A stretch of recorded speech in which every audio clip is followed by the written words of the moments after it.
ប្រជាពលរដ្ឋខ្មែរភាគច្រើនចាត់ទុករបបខ្មែរក្រហមជារយៈពេលដ៏ខ្មៅបំផុតក្នុងប្រវត្តិសាស្ត្រខ្មែរប្រជាពលរដ្ឋចំនួន1/3ត្រូវបានកាប់សម្លាប់ពួកយុវជននិងកុមារដែលមានអាយុលើ13ឆ្នាំត្រូវបានបង្ខំឲ្យធ្វើការជាក្រុមដែលគេហៅថាកងចល័ត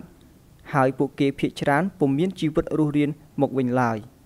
ដើម្បីស្វែងយល់ឲ្យកាន់តែច្បាស់អំពីកងចល័តទាំងនេះក្រុមការងាររបស់យើងបានធ្វើដំណើរទៅកាន់ខេត្តកំពង់ចាមដើម្បីជួបលោកប៉ៅសុធីមុនឆ្នាំ1970លោកសុធីគឺជាគ្រូកម្រិតបឋមសិក្សាមួយរូបក្នុងភូមិរបស់គាត់គឺភូមិអូរាំងឲ្យក្នុងឆ្នាំ1972គាត់បានចូលរួមកងទ័ពខ្មែរក្រហមប្រឆាំងនឹងរបបលន់នល់យើងជាមន្ត្រីឆ្កាជារដ្ឋការយើងថាជាអ្នកចេះដឹងមួយរូបដល់យើងនៅក្នុងចង្កោមហ្នឹងយើងអត់បានជួយចលនាអីគេថាហ្នឹងគឺគេចាត់ទុកយើងថាគេកំណត់ចិត្តគេទេថាហ្នឹងបែបជាសេអាមកព្រមធ្វើបាតុវត្តនៅហ្នឹងសុខចិត្តនៅហ្នឹងអីចឹងអញ្ចឹងគឺយើងខ្លួនឯងសម្រេចចិត្តថាទៅធ្វើគេទៅក្នុងឆ្នាំ1975លោកសុធីត្រូវបានតែងតាំងជាប្រធានកងចល័តក្នុងភូមិរបស់គាត់ការងារនៅក្នុងកងចល័តហ្នឹងគឺគេចែកជា3ចំណែកទី1គឺប្រធានដឹកនាំរួមហើយមានប្រធានខ3រូបទៀតដឹកនាំក្នុងប្រធានខដឹកនាំ3ក្រុមមួយខដឹកនាំ3ក្រុម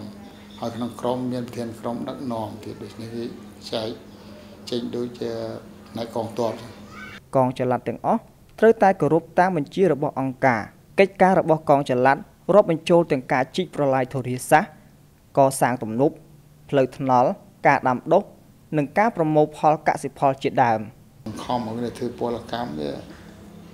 គឺតាមផែនការវាបាក់គ្នាស៊ីមិនខ្វាន់ស៊ីមិនគ្រប់គ្រាន់ហើយនឹងធ្វើការមកពេលខ្ពស់ក្នុងរបបខ្មែរក្រហមប្រជាពលរដ្ឋប្រមាណជា 1.7 លាននាក់ត្រូវបានកាប់សម្លាប់លោកសុធីបានបង្ហាញពីទីកន្លែងជាច្រើនក្នុងភូមិអូរ៉េងឪដែលពួកខ្មែរក្រហមធ្វើការកាប់សម្លាប់ប្រជាជនចាស់និងប្រជាជនថ្មីដងណាដងបង្ហាញដងទេបង្ហាញដងយកខ្សែខត់ជាប់លោកអីណាដៃនេះគឺជាដងទឹកវត្តលោកទេប៉ុន្តែពួកប៉ុលពតហ្នឹងវាសម្រាប់មនុស្សដាក់ក្នុងដូនហ្នឹង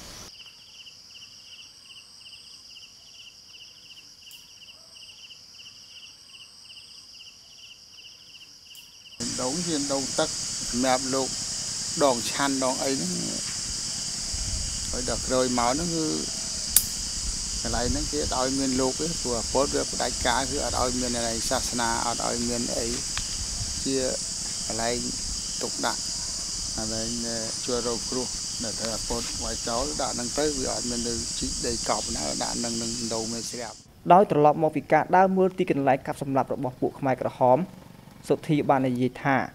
គាត់នៅតែចងចាំជានិច្ចថារបបខ្មែរក្រហមជារយៈពេលមួយដែលមានតែការធ្វើទុកបុកម្នេញការស្លាប់ដោយអត់បាយនិងការធ្វើទារុណកម្មដ៏សាហាវឃោរឃៅការកាប់សម្លាប់ប្រជាជនទាំងអស់នេះគឺតាមរូបភាពពលកម្មក្តីរូបភាពឲ្យឈឺក្តីឲ្យបង្អត់អាហារក្តីកាប់សម្លាប់ក្តីហ្នឹងវាជារឿងរ៉ាវមួយប្រវត្តិសាស្ត្រខ្មែរធំរាប់លានអ្នកព្រោះយើងមិនចូលចិត្តអ្នកកាន់រដ្ឋអំណាចសម្លាប់មនុស្សរាប់រយលានអ្នកអាហ្នឹងវាជាការខកចិត្តរបស់យើង